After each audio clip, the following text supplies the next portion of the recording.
Berbagai macam rangkaian kegiatan yang digelar dalam Festival Rakyat Muaro Padang, mulai dari pertunjukan kesenian tradisional Minangkabau, pameran perlombaan hingga kuliner tradisional khas Minangkabau yang digelar selama 3 hari dari tanggal 19 hingga 21 April 2024. Gubernur Sumatera Barat Mahyeldi dalam sambutannya, ia sangat mengapresiasi pemerintah Kota Padang yang kembali menyelenggarakan Festival Rakyat Muaro Padang tahun ini. Merupakan kegiatan yang kedua kalinya yang diadakan, Pemkot Padang yang akan mampu mendatangkan ribuan pengunjung ke Kota Padang, Sumatera Barat.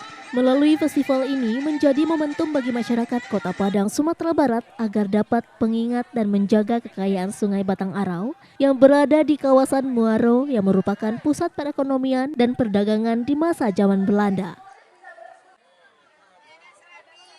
Di Muaro ini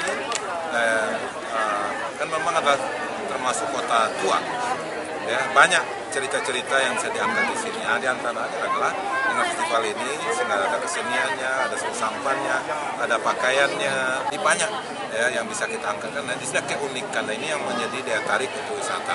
Maka itu makanya kepada pemerintah daerah perlu menggali lagi potensi-potensi, keunggulan-keunggulan, keunikan-keunikan yang ada di masing-masing daerah, sehingga keunikan yang banyak itu bisa kita hadirkan, sehingga itu akan menjadi daya tarik bagi orang untuk menyaksikan, melihat, menikmati, ya, untuk berkunjung ke Kota Padang. Sementara itu, Wali Kota Padang Hendri Septa juga menyampaikan dalam kegiatan Festival Rakyat Muaro tahun 2024 ini mengangkat tema Tempo Dulu sebagai bentuk mengenalkan dan melestarikan potensi serta sejarah Kota Padang pada zaman terdahulu.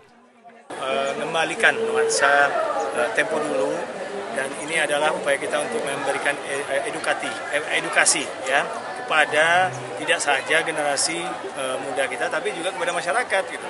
Jadi kita juga menginginkan agar mereka mencintai khasanah dari warisan-warisan yang ditinggalkan oleh para leluhur.